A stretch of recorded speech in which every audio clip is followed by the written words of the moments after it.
বন্ধুরা, তোমরা কেমন আছো? আশা করি ভালো আছো। আজ আমার শরীরটা খুবই খারাপ। আজকে আমি রান্না বান্না কিছু করতে পারিনি, শুয়ে আছি। এবার আমি উঠে পড়বো, অনেকটা বেলা হয়ে গেছে। এবার কুলেখাড়া আমি খাই। এবার ভালো করে একটু বেছে নেব। বেছে নিয়ে এবারে ফুটছে, এবার আমি খেয়ে নেবো, গ্লাসের মধ্যেই খাই।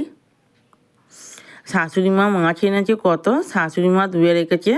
এবার আমি ফ্রিজে রেখে দেবো, আমাকে ফ্রিজে রাখতে বললো একটু ফ্রিজে রেখে দাও, আমি ধুয়ে দিয়েছি। নাহলে আমি সব করি। আর ব্যাগে যে কী আনাজ কিনেছে সেটা আমি ফ্রিজে রেখে দেবো। মূলো আর ধনে পাতা আর শিম কিনেছে। আমাদের সেরকম কেউ আনাজ খায় না, ওই জন্য সেরকম আনাজ কেনা হয় না।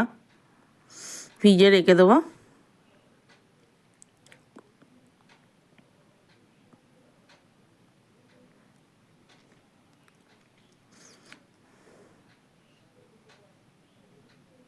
আমি ছাদে চলে এলাম।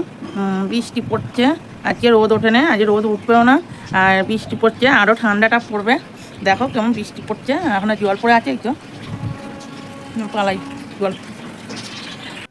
এখন তো 4টে বাইরেই সন্ধে হয়ে যায়, তাই জন্য বিকেলবেলা বানানো হচ্ছে পাউরুটির চপ। পেঁয়াজের সাথে মাংসটা দেওয়া হয়েছে, ছোট ছোট করে কেটে এইভাবেই দিতে হবে। কীভাবে আমার বর পাউরুটির চপ বানাবে তোমরা দেখতে পাবে। আর এই পেঁয়াজ, আদা, রসুন, লঙ্কা গুঁড়ো, হলুদ গুঁড়ো, জিরে গুঁড়ো, যেমন মশলা থাকবে সেরকম দিতে পারবে।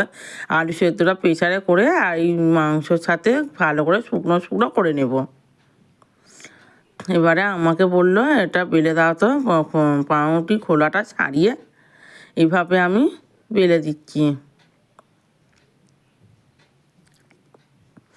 আস্তে আস্তে করে এইভাবে বেলতে বলেছে আমাকে, কারণ আমি এটাও জানি না এসব করতে। ওলাগুলো ফেলে দিতে হবে। আমার বর বানাচ্ছে এটা, এই আস্তে আস্তে মুড়ে নিতে হবে।